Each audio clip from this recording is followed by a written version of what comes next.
금년 초부터 우리가 성경 읽기를 시작해서 이제 넉 주만 읽으면 성경 전체를 마무리하게 됩니다. 그동안 수고들 많이 하셨죠? 우리 수고 많이 하신 우리 서로를 향해서 격려 한번 하십시다. 수고하셨습니다. 수고하셨습니다. 고지가 바로 저 앞인데 여기서 중단하시면 안 되고 이번 주, 다음 주, 그리고 다음 주, 그 다음 주 읽으시면 우리가 신약 성경, 신구약 성경 전체를 읽게 되겠습니다. 내년에도 성경을 읽을까요? 한번 읽었으니까 이제 더 이상 하지 말까요? 쉬었다 할까요? 몇 년 쉬었다가 한 해만 쉬었다가 할까요? 계속해요? 이렇게 배신을 때리고 계속하자고 하면 나머지 사람들 믿음이 없어져 버리는데 이거 어떻게 하면 좋습니까? 그런데 계속하자는 소리가 훨씬 더 크게 들렸습니다. 그래서 내년에도 계속 하려고 하는데 금년에 하면서 몇 가지 단점으로 떠올랐던 것들을 보완해서 이제 내년에는 하루에 10분에서 15분 정도만, 아무리 많이 읽어도 한 15분 정도만, 대체로는 10분, 어떤 때는 8분, 그렇게 해서 1년 365일 읽게 되면 조금씩 읽어 나가면 그렇게 큰 부담이 되지 않을 거라고 생각이 됩니다. 금년에는 읽을 때 보니까 어떤 날에는 30분도 읽고 40분도 읽고 하는데 저도 힘들더라고요. 40분씩 읽으려고 하니까 너무 힘들어서 언제 끝나나 하면서 읽는데 은혜가 안 되는 것 같아요. 그래서 하루에 조금씩 뭐든지 꾸준히 하기 위해서는 많이 하지 말고 조금씩만 해야 됩니다. 조금씩 해야 꾸준히 할 수 있기 때문에 내년에는 꾸준히 해 나갈 수 있는 방식으로 해 나가게 될 것입니다. 뿐만 아니라 금년에는 우리가 서로 단톡방을 통해서 서로 이렇게 격려하고 했지만은 그래도 내가 읽었다고 하는 것이 표시가 잘 돼야 내가 이거 읽었구나. 이 부분 내가 빠뜨렸구나. 그걸 알아야 되는데 그렇게 체크를 하는 것이 좀 약간 아쉬웠습니다. 그래서 내년에는 내가 읽은 것을 정확하게 체크해서 내가 이만큼 읽었구나. 성과를 내가 스스로 확인하고 또 빠진 부분이 있으면 그 부분을 나중에 다시 읽을 수 있도록 이렇게 스스로 진도 체크를 할 수 있는 방식을 사용하게 되어서 그래서 어, 내년에는 더 많은 사람들이 성경을 완독하게 될 것이라고 예상하면서 그걸 생각할 때 얼마나 기분이 좋은지 몰라요. 내년에는 더 많은 분들이 참여할 수 있으면 좋겠습니다. 그건 그렇고 그래서 오늘은 이번 주에 읽을 히브리서와 야고보서 그리고 다음 주에 읽을 베드로 전후서 요한 1, 2, 3서 유다서를 우리가 대략적으로 살펴보는 시간을 가지려고 합니다. 먼저 히브리서라고 하는 이 책은 성도들을 향해서 권면해 주시는 말씀이 바로 히브리서라고 할 수가 있겠는데요. 불신자들을 향해서 들려주는 말씀이 아니라 이미 예수 그리스도를 영접한 성도들에게 권면해 주시는 말씀이 바로 히브리서의 말씀이라고 하겠습니다. 이 히브리서에는 우리가 믿어야 될 그 믿음의 대상이 누구인가? 우리는 어떻게 구원을 받게 되는 것인가? 예수님께서는 어떤 분이시며 어떤 사역을 이루셨는가라고 하는 그런 내용들을 기록하고 있는 게 히브리서의 말씀이라고 할 수가 있겠습니다. 먼저 가장 히브리서의 특징적인 그런 내용을 살펴본다고 하면 히브리서에서는 예수님이야말로 참된 대제사장으로서 참된 제사를 하나님 앞에 영원히 완전하게 드리신 분이라고 하는 사실을 강조하고 있습니다. 구약시대 때 이스라엘 민족들은 죄를 지으면 속죄제를 드렸습니다. 양을 잡기도 하고 소를 잡기도 하고 여러 가지 방식으로 하나님 앞에 속죄의 제사를 드렸는데, 이 세상의 제사장들이 사람들에게서 그 속죄의 제물을 받아서 가르고 온전히 하나님 앞에 살라 드림으로 말미암아 속죄 제사를 드리고, 이제 그 죄를 지은 사람을 향해서 속죄의 선언을 해 준 것을 우리는 구약 성경을 통해서 알 수가 있습니다. 그런데 이 구약 시대 때의 이 속죄의 제사라고 하는 것은 완전하지가 못한 제사였던 것이죠. 우리들의 죄를 없이 해줄 수 있는 진정한 속죄제였는가라고 질문을 던진다고 한다면, 진정한 속죄제가 되지 못했던 겁니다. 왜 속죄가 안 되는 거죠? 사람의 목숨을 짐승의 목숨하고 바꿀 수가 없기 때문이에요. 우리가 죽어야 되는 대신에 짐승을 죽였는데, 짐승의 값어치하고 사람의 값어치하고 어느 정도 차이가 납니까? 하늘과 땅만큼 차이가 나는 거예요. 짐승은 아무리 많이 잡아 죽인다고 한들 한 사람의 목숨만큼도 값어치가 없는 것이죠. 사람의 목숨이라고 하는 것이 얼마나 중요합니까? 온 세상을 다 준다고 할지라도, 천하를 다 준다고 할지라도 바꿀 수 없는 것이 사람의 목숨이기 때문에, 이 세상의 짐승을 잡아서 나 대신 죽었다고 하는 것이 진정으로 내 죄를 용서해 줄 수가 없었던 것이죠. 구약시대 때의 이 제사라고 하는 것은 우리의 죄를 없이 할 수 없었을 뿐만 아니라 단순히 상징일 뿐이요, 단순히 그림자였을 뿐입니다. 그런데 예수님이 바로 실체로 오셔서 완벽한 제사를 드리신 것이죠. 예수님은 어떠한 분이십니까? 완벽한 하나님이시면서 동시에 온전한 사람으로서 죄가 하나도 없으신 그 주님께서 우리를 대신하여 십자가에 못 박혀 죽으심으로 말미암아 우리의 죄를 용서하실 수 있는 완전한 제사가 된 것이죠. 그래서 예수님께서 자기 자신을 드려서 참된 제사장으로서, 영원한 제사장으로서 이 세상의 모든 그 제사를 대체하는 그런 참된 제사를 드리게 되었습니다.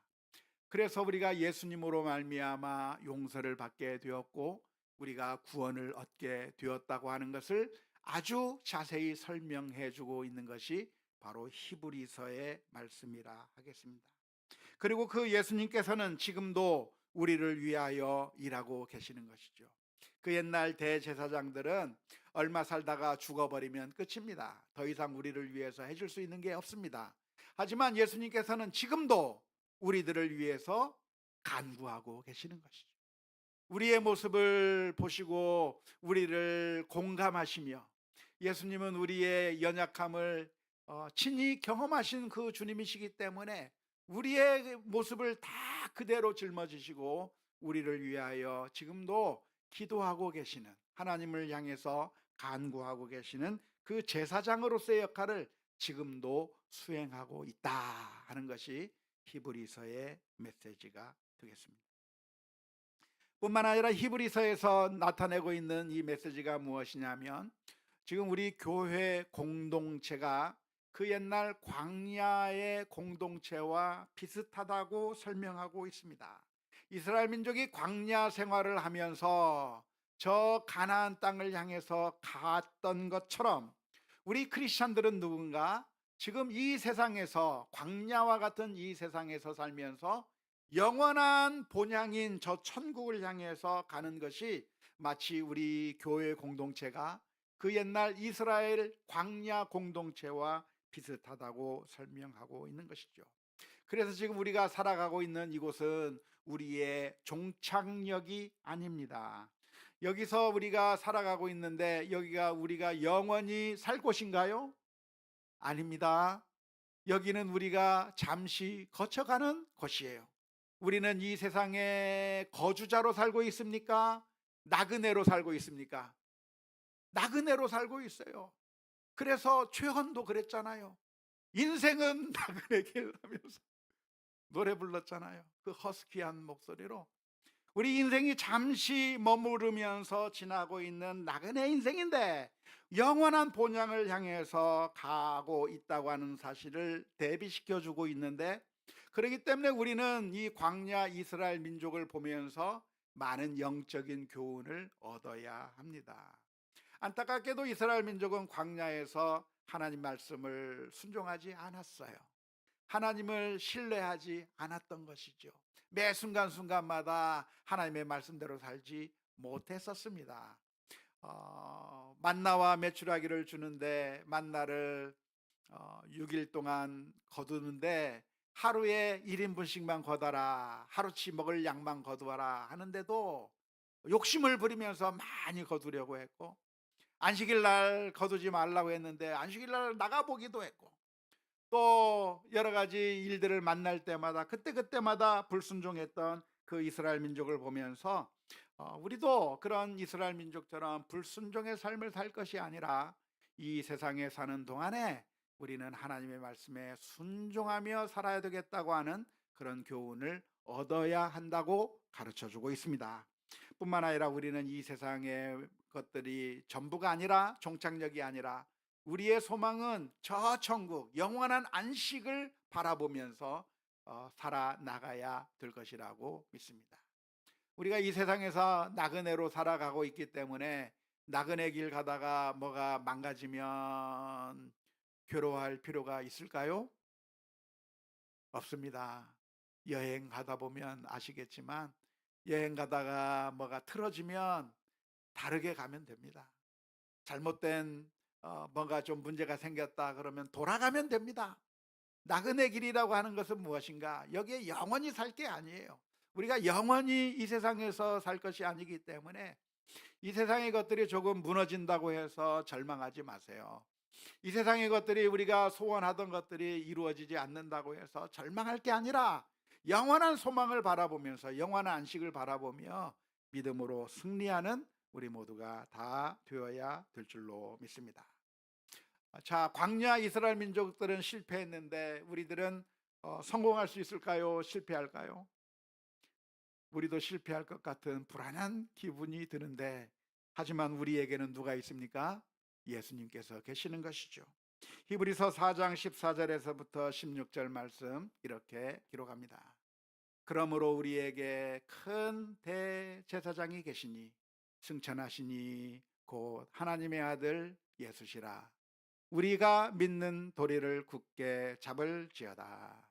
우리에게 있는 대제사장은 우리의 연약함을 동정하지 못하실 리가 아니요 모든 일에 우리와 똑같이 시험을 받으신 이로되 죄는 없으시니라. 그러므로 우리는 긍휼하심을 받고 때를 따라 돕는 은혜를 얻기 위하여 은혜의 보좌 앞에 담대히 나아갈 것이니라. 우리가 실패하고 넘어졌던 그 길을 누가 이미 가셨어요? 예수님께서 가시면서 승리하셨어요. 그렇기 때문에 우리가 넘어질 때마다 주님을 바라보면서 주님께서 우리를 다시 일으키실 것을 기대하면서 주님을 바라보며 다시 한번 기운을 차리고 승리하는 우리 모두가 되어야 될 줄로 믿습니다. 뿐만 아니라 히브리서에서 말씀은 무슨 이야기를 하고 있습니까? 우리가 이 세상에서 믿음을 끝까지 잘 지켜야 할 것을 권면하고 있습니다. 당시 유대인들이 계속해서 유혹하고 있기 때문에 성도들은 유대교로 돌아가려고 하는 그런 유혹이 있었고요. 뿐만 아니라 심각한 박해가 있었기 때문에 이러한 박해 가운데서 믿음을 유지하는 것이 굉장히 어려웠던 것이죠. 그런 상황 가운데서 우리는 박해가 있다고 해서 흔들릴 것이 아니라 우리는 끝까지 믿음을 지키고 살아야 됩니다. 그러면서 그렇게 믿음을 지키고 살 것을 권면하면서 히브리서 11장에서는 믿음의 그 선조들을 열거하고 있습니다. 그 옛날 아브라함은 믿음으로써 어떻게 승리했는가?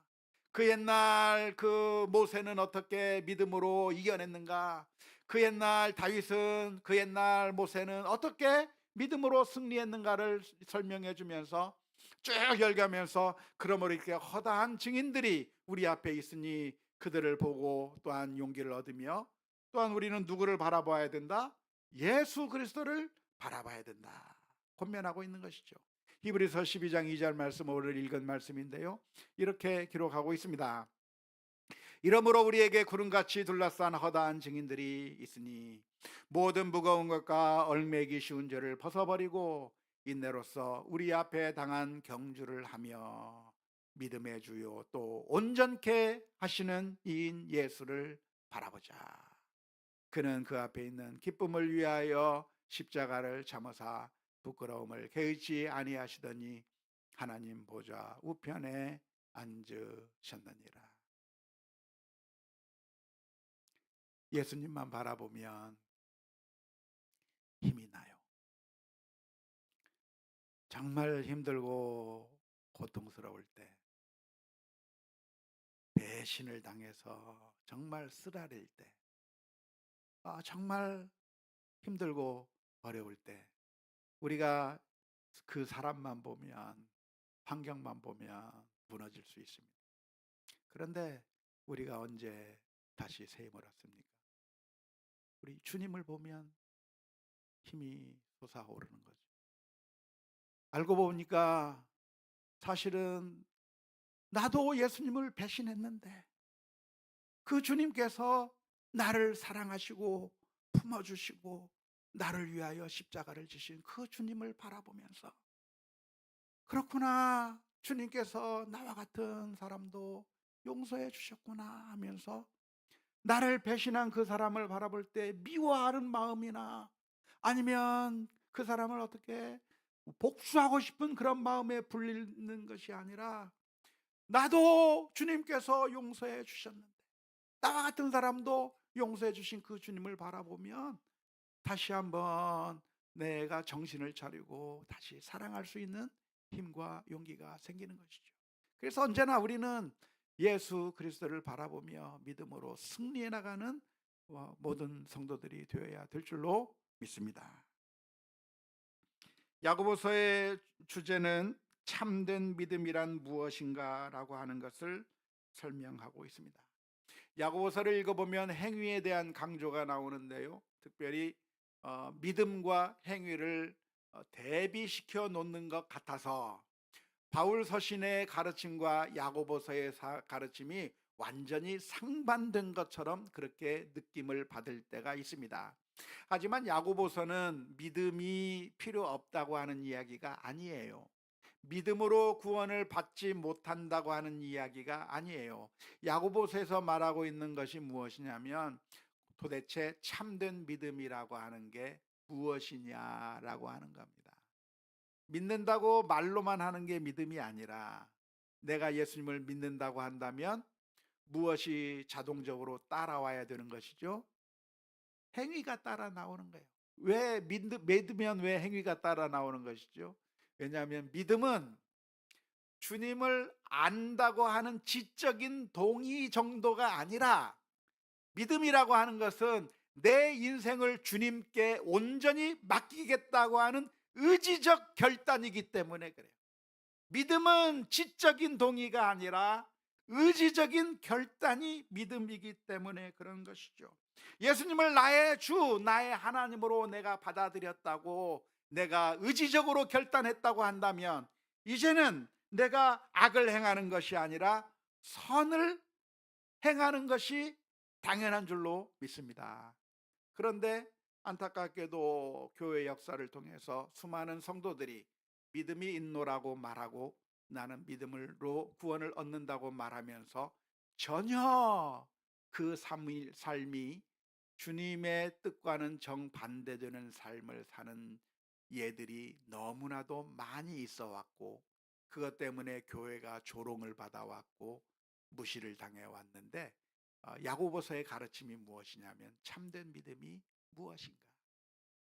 참된 믿음은 정말 우리의 삶 가운데서 그리스도를 닮아가는 삶이라고 하는 것을 말해주고 있습니다.